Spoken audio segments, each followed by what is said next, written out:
Alhamdulillahirabbil alamin, hamdan katsiran thayyiban mubarakan fih. Allahumma shalli ala Muhammad wa ala ali Muhammad. Berjumpa lagi dengan Pak Guru Eko Purnomo dalam pembelajaran pendidikan agama Islam dengan materi bab 15 kisah keteladanan Nabi Muhammad SAW. Anak-anakku, untuk lebih jelasnya, mari kita simak materi berikut. Mana kabar anak-anakku yang soleh dan soleha? Semoga kalian semua tetap semangat dan sehat selalu dalam lindungan Allah Subhanahu wa Ta'ala. Baik, sebelum kita memulai pembelajaran kita pada kesempatan ini, terlebih dahulu marilah kita mengawalinya dengan berdoa. Bismillahirrahmanirrahim. Rabbi zidni ilman warzuqni fahman. Anak-anak sekalian yang saya cintai, hari ini kita masuk kepada pelajaran bab 15, yaitu kisah keteladanan Nabi Muhammad SAW. Adapun kompetensi dasar yang pertama, meyakini kebenaran kisah Nabi Muhammad SAW. Kemudian yang kedua, menunjukkan sikap jujur dan kasih sayang sebagai implementasi pemahaman kisah keteladanan Nabi Muhammad SAW. Yang ketiga, memahami kisah keteladanan Nabi Muhammad SAW. Dan yang keempat, menceritakan kisah keteladanan Nabi Muhammad SAW. Adapun tujuan pembelajaran, setelah mengikuti proses pembelajaran kisah Nabi Muhammad SAW dengan menggunakan metode discovery learning, diharapkan siswa dapat menampilkan sikap rajin beribadah Nabi Muhammad SAW dengan konsisten. Kemudian menampilkan sikap jujur dengan konsisten, menyebutkan sikap terpuji Nabi Muhammad SAW dengan benar, menceritakan kisah keteladanan Nabi Muhammad SAW. Nah, apakah anak-anakku pernah mendengar kisah Nabi Muhammad SAW? Iya, tentu kalian semua pernah mendengarkannya ya, atau mungkin kalian sudah pernah menyimak dalam sebuah video dan lain sebagainya.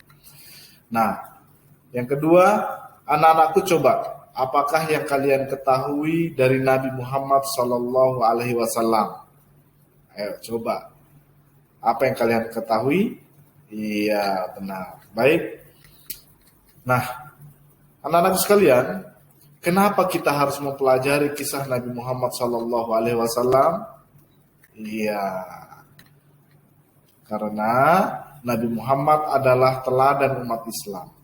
Kita sebagai umat Islam harus berusaha meneladani beliau, karena Nabi Muhammad SAW memiliki sifat yang mulia, baik hati, pemaaf, jujur, suka menolong, dan yang lainnya.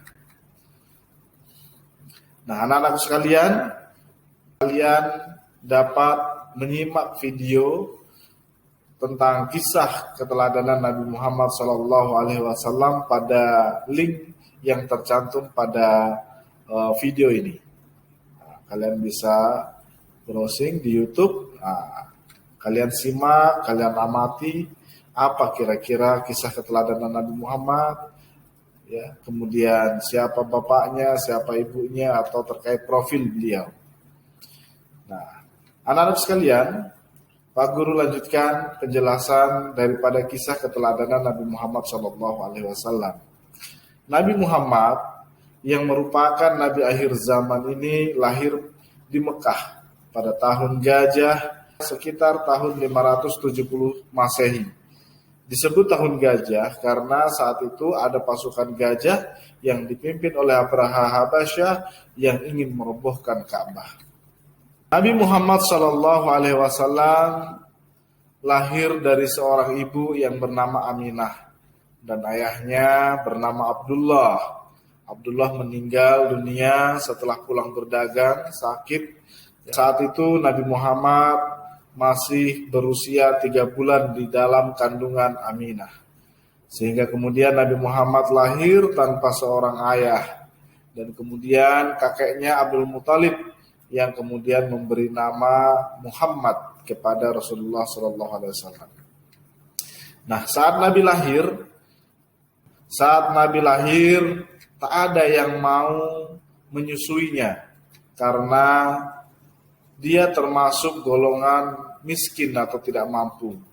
Tetapi ada seorang ibu yang bernama Halimatus Sa'diyah dengan ikhlas menyusuinya, meski ASI yang dimilikinya pun sedikit. Keikhlasannya dibalas oleh Allah Subhanahu wa Ta'ala, di mana hewan ternaknya, seekor keledai miliknya yang tadinya kurus tiba-tiba langsung sehat dan gemuk. Sementara ASI yang dimilikinya juga menjadi lancar. Nah, anak-anakku yang saya cintai, saat kanak-kanak Nabi Muhammad SAW menghabiskan waktunya yang tak lama bersama ibunya. Karena di usia 6 tahun, Aminah kemudian meninggal dunia setelah menjadi yatim piatu. Kemudian Nabi Muhammad SAW tinggal atau diasuh oleh kakeknya, yaitu Abdul Muthalib.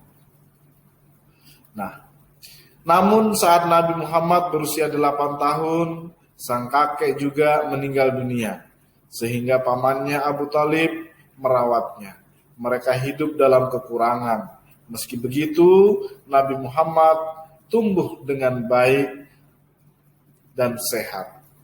Saat kanak-kanak, Nabi Muhammad membantu menggembala binatang ternak atau domba atau kambing.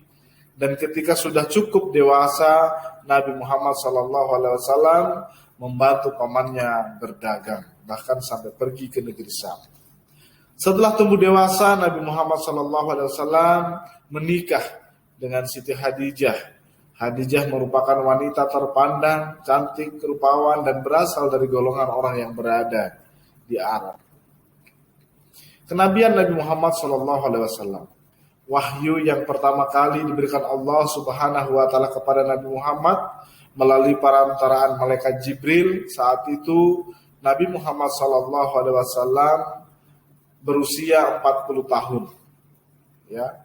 Jadi 40 tahun usia Nabi Muhammad SAW mendapatkan wahyu di Gua Hira, yaitu surah Al-Alaq ayat 1-5. Anak-anakku ada yang hafal surat Al-Alaq ayat 1-5? Iya, tentu kalian sudah hafal ya. A'udzubillahi minasyaitonirrajim. Bismillahirrahmanirrahim. Iqra bismi rabbikal ladzi khalaq. Khalaqal insana min 'alaq. Iqra wa rabbukal akram. Alladzi 'allama bil qalam. 'Allamal insana ma lam ya'lam. Nah, itu ayat 1-5 daripada surat Al-Alaq merupakan wahyu yang pertama kali yang diturunkan kepada Nabiullah Muhammad SAW melalui perantaraan malaikat Jibril di Gua Hira. Nah, lalu apa keteladanan Nabi Muhammad SAW setelah kita mempelajari kisah beliau? Ya, masyarakat Arab Mekah mengenal Nabi Muhammad SAW seorang yang amat jujur dalam perkataan dan perbuatannya, sehingga diberinya gelar Al-Amin. Gelar Al-Amin adalah gelar yang diberikan kepada Nabi Allah Muhammad SAW yang sebelumnya belum pernah ada orang yang diberikan gelar Al-Amin oleh orang-orang Arab. Jadi Muhammad adalah satu-satunya orang yang kemudian diberi gelar Al-Amin karena kejujurannya. Nabi Muhammad memiliki budi pekerti yang amat baik. Beliau sangat sopan dalam segala tindakan, tidak pernah menyakiti hati orang lain, suka menolong orang-orang yang membutuhkan bantuan, ya. Berkataannya lemah lembut, menahan amarah, dan lain sebagainya. Nabi Muhammad sangat menghormati orang kalau sedang berbicara, beliau sungguh-sungguh. Kadang diselipi dengan sedikit humor atau canda. Apa-apa yang dikatakannya namun adalah kebenaran. Anak-anak sekalian, adapun kesimpulan materi kita pada kesempatan ini yang pertama, Nabi Muhammad SAW lahir pada hari Senin, 12 Rabiul Awal tahun Gajah atau 570 Masehi. Ayahnya Nabi Muhammad SAW bernama Abdullah dan ibunya bernama Siti Aminah. Perempuan yang pernah mengasuh dan menyusuinya adalah Halimatus Sa'diyah. Kakeknya bernama Abdul Muthalib dan pamannya bernama Abu Thalib, istri pertamanya bernama Siti Khadijah. Kemudian sikap perilaku keteladanan Nabi Muhammad SAW yang patut untuk kemudian kita teladani, yang pertama adalah sikap jujur, sangat sopan dalam segala tindakan, tidak pernah menyakiti hati orang lain, suka menolong orang-orang yang membutuhkan, sangat menghormati orang lain, bila marah tidak menampakkan kemarahannya. Itulah sifat-sifat mulia daripada Rasulullah Muhammad SAW. Semoga kita semua dapat meneladani beliau dan kelak di akhirat kita mendapatkan syafaatnya. Demikian materi ini, semoga kita dapat memahaminya dan sebagai tugas daripada kegiatan ini kalian dapat melihat di Google Classroom kalian ya, yang Pak Guru sudah tugaskan di Google Classroom, yaitu mengerjakan penilaian KI 3 pengetahuan, dan kemudian tugas KI 4-nya adalah menceritakan kisah keteladanan Nabi Muhammad SAW. Kalian dapat menceritakannya kembali dengan merekam video, lalu video rekaman kalian dapat upload di Google Classroom yang kemudian nanti akan dinilai oleh Pak Guru. Terima kasih, mari kita tutup dengan doa kafaratul majlis. Subhanakallahumma wa bihamdika asyhadu an la ilaha illa anta astaghfiruka wa atubu ilaik. Assalamualaikum warahmatullahi wabarakatuh.